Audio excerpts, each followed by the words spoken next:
Hello students, इस lecture में हम लोग बात करेंगे Airy disc, resolving power of microscope and resolving power of telescope के बारे में। रिजॉल्विंग पावर क्या होता है और लिमिट ऑफ रेजोल्यूशन क्या होता है, ये हम लोगों ने पिछले लेक्चर में देखा।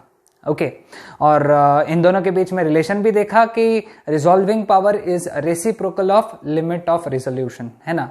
और लिमिट ऑफ रेजोल्यूशन ये है minimum separation between the two objects so that they are said to be just resolved, है ना।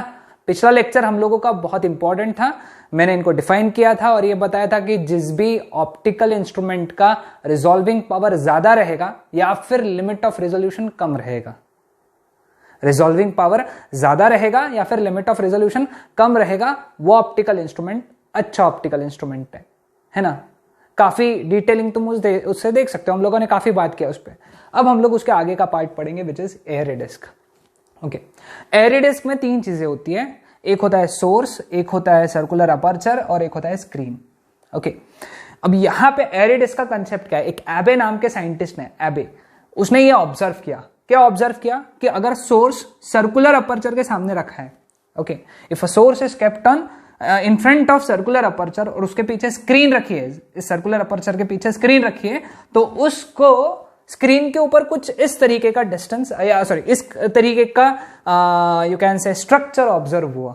ओके, ये स्ट्रक्चर रिंग्स के फॉर्मेट में स्ट्रक्चर ऑब्जर्व हुआ, इसको हम लोग कहेंगे एरी डिस्क और एरी रिंग्स, ऐसा दोनों चलेगा, दोनों वर्ड एक ही बात है हमारे लिए, यहां पे एक ही बात है।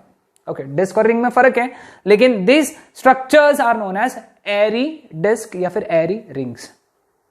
ठीक है, अब यहां पे ये सब एक्सपेरिमेंटल है, यहां पे ये हो गया सेंट्रल ब्राइट फ्रिंज, है ना, इसको हम लोग कहेंगे सेंट्रल ब्राइट फ्रिंज, है ना, सेंट्रल ब्राइट फ्रिंज है ये, मैं इसको खराब नहीं करता हूं, है ना, ये है हमारा सेंट्रल ब्राइट फ्रिंज।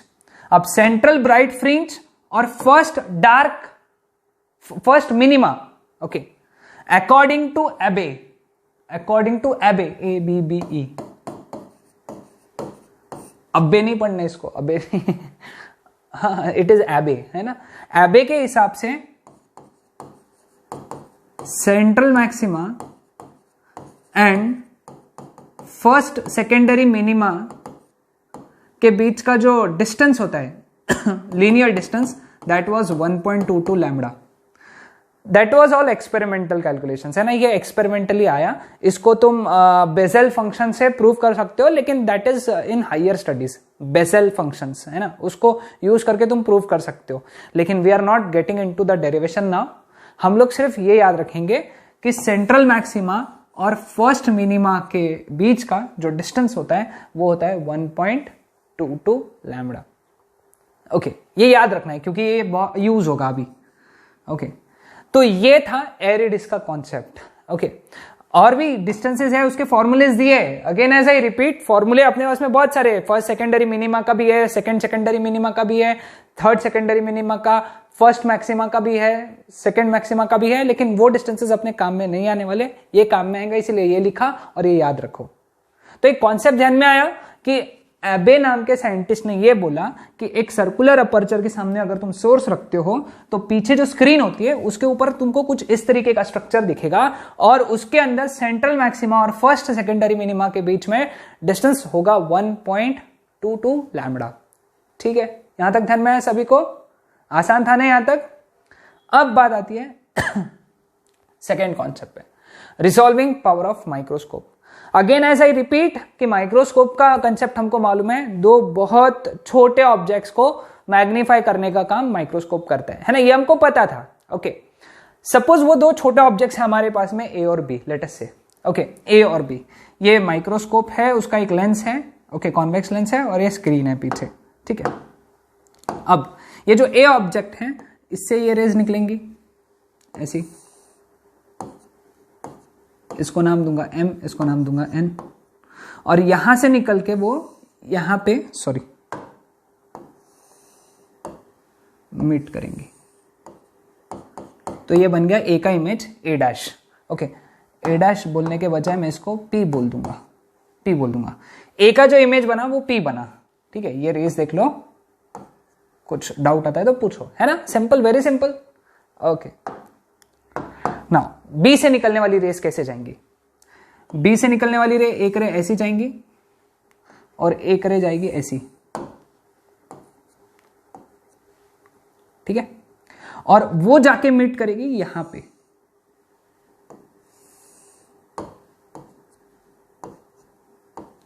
क्यू पे, ठीक है।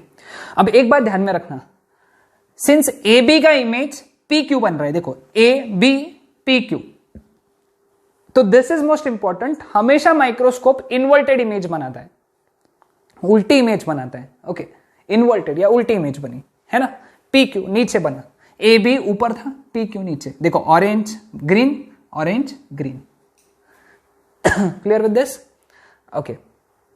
अब ये दो ऑब्जेक्ट्स तुमको कब अलग अलग दिखेंगे, कब अलग अलग दिखेंगे, है ना, ये जस्ट रिजल्ट कब रहेंगे, है ना, उसके लिए कंडीशन क्या है, ये देखो यहां पे इसका डिफ्रैक्शन पैटर्न बनेगा,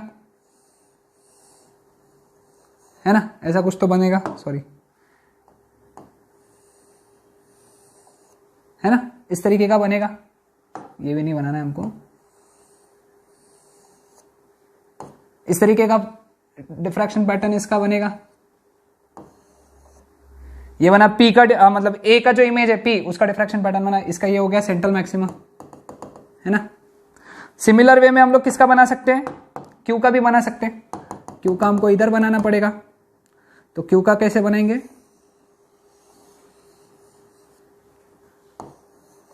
इस तरीके से, ये डिफ्रैक्शन पैटर्न क्यू का बना ग्रीन कलर से, ओके। तो ये दो ऑब्जेक्ट्स P और Q, है ना, P and Q are said to be just resolved कब, जब distance between central maximum is equal to distance between first minimum, S is equal to D, तुमने लिखा है ना ये चीज, या फिर डिस्टेंस बिटवीन सॉरी वही S इज इक्वल टू, ये S हो गया और ये मिनिमम का डिस्टेंस ये हो गया D, है ना, तो S is equal to D अगर हो जाएगा तो हम लोग क्या बोलेंगे, ऑब्जेक्ट है जस्ट रिजॉल्व, तो हमको उसकी कंडीशन निकालना है, okay, what is the condition behind that, okay.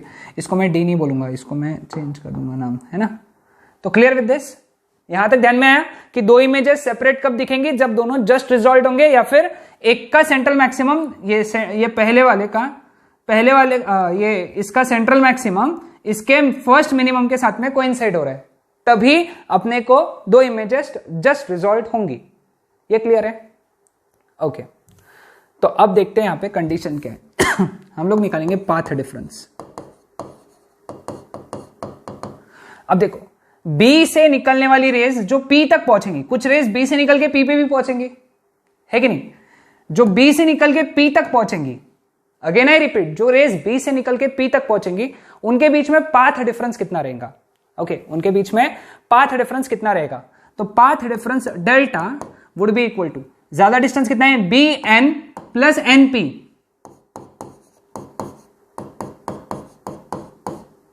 Minus BM plus MP, है ना, ये रहेगा path difference between the rays which are coming out from B and going to P, उनके बीच में पार्ट डिफरेंस इतना है, ठीक है, क्लियर। अब ब्रैकेट्स अगर ओपन किया अपन ने, therefore path difference delta is equal to BN plus NP minus BM minus MP। अब यहां अगर देखोगे तो MP is equal to NP, है ना, क्योंकि लॉजिकल बात है, ये अपना प्रिंसिपल एक्सिस पे है, तो ये डिस्टेंस और ये डिस्टेंस सिमेट्री के हिसाब से इक्वल होता है, MP is equal to NP, तो MP is equal to NP, तो ये कैंसिल हो गया, therefore path difference is equal to BN minus BM। पहला स्टेप समझाइए, सभी को ध्यान में आया। अब यहां पे कुछ कंस्ट्रक्शन करूंगा मैं।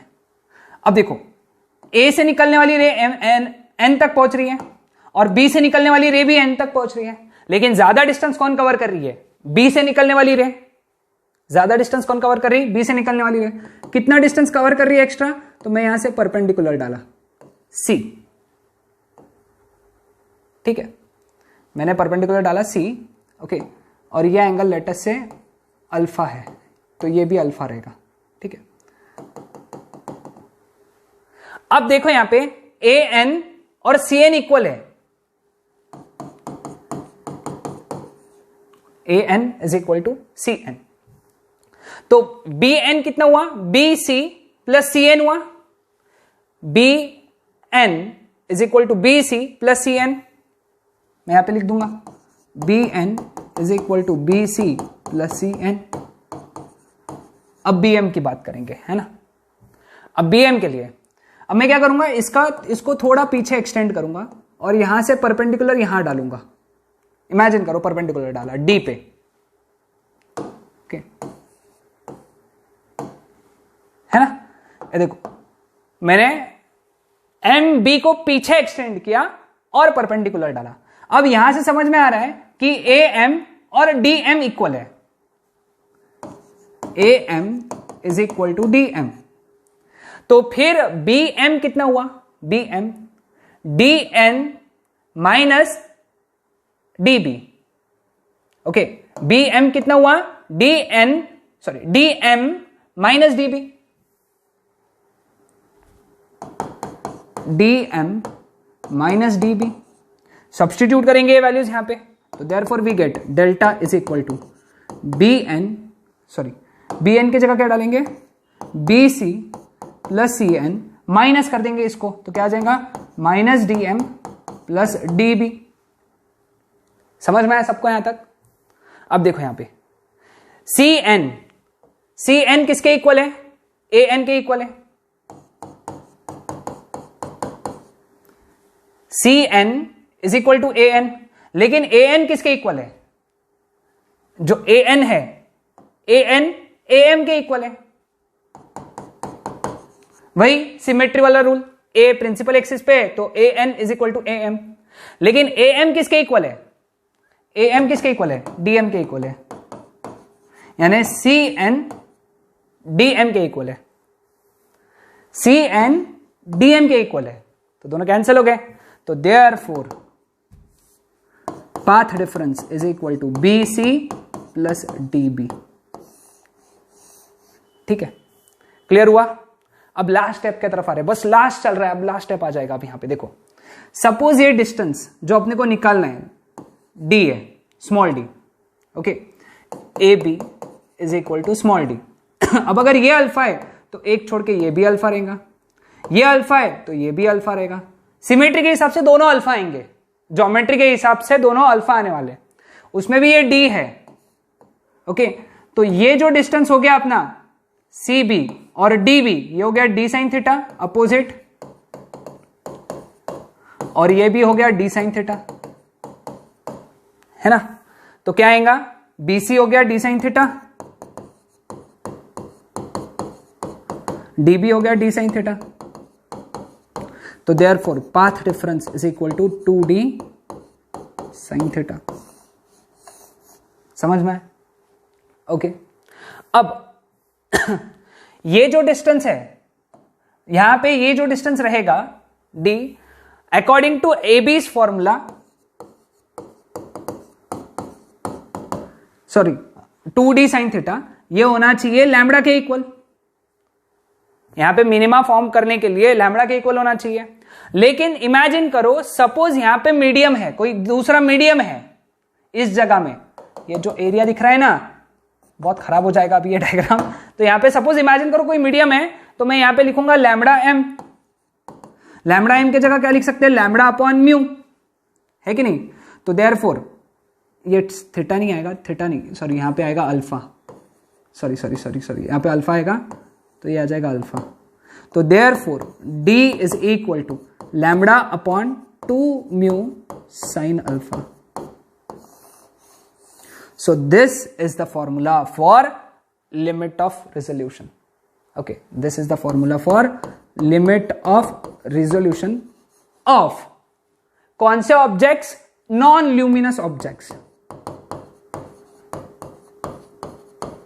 कौन से ऑब्जेक्ट्स, नॉन ल्यूमिनस, यानी जिनके खुद के लाइट नहीं है, नॉन ल्यूमिनस ऑब्जेक्ट्स। जिनके खुद के लाइट है वो कौन सा पैटर्न बनाएगा, एरी डिस्क वाला बनाएगा। तो उनके लिए d is equal to 1.22 lambda upon 2 mu sine alpha.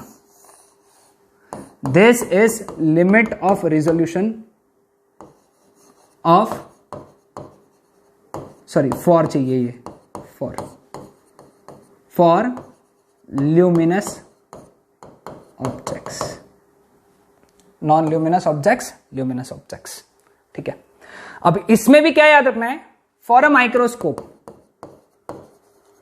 ये बोर्ड्स में भी है, for a microscope 12th boards में है ये, इसके ऊपर न्यूमेरिकल्स भी है। Mu into sine alpha, this is constant, this is always constant for a given microscope. Mu into sin alpha is constant and this constant is known as numerical aperture.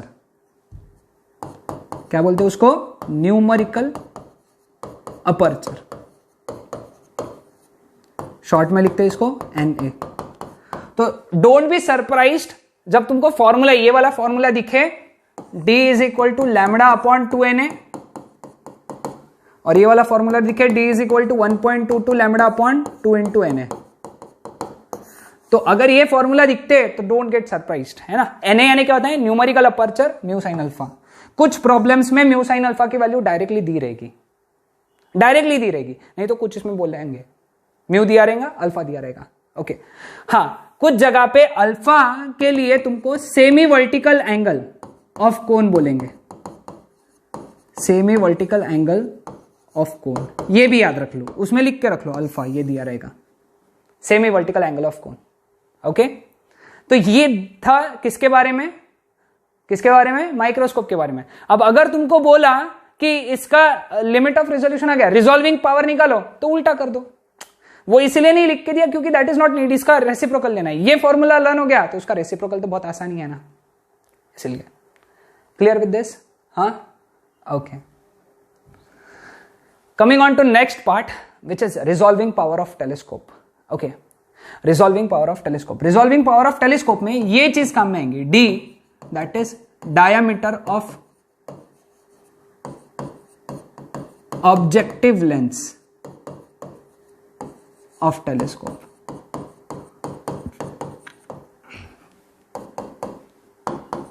AB,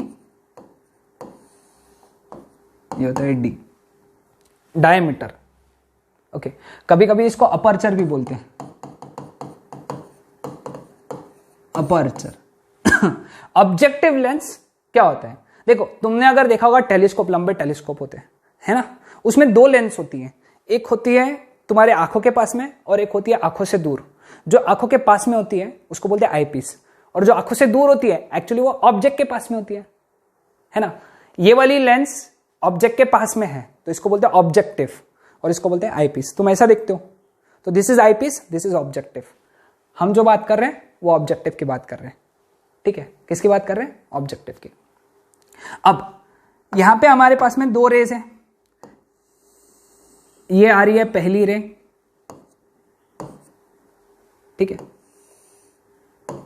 ये दूसरी रे,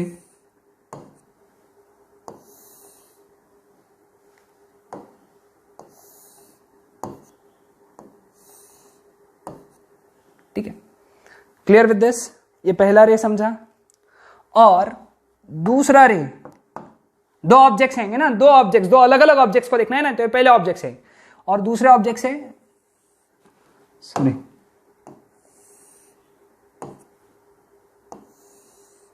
ऐसी raise है, क्योंकि since ये infinity से आ रही है, बहुत दूर से आ रही है, तो ये पैरेलल होती है, ओके, और ये यहां जाके मिलेगी, ठीक है। ये एंगल लेटस से थीटा है, तो ये जो थीटा एंगल है यहां पे, this is our limit of resolution, limit of resolution, okay. तो इसीलिए अपन जब लिमिट ऑफ रिजोल्यूशन की डेफिनेशन शुरू करते हैं ना टेलीस्कोप के लिए, तो अपन बोलते हैं angular separation. Theta is also known as angular separation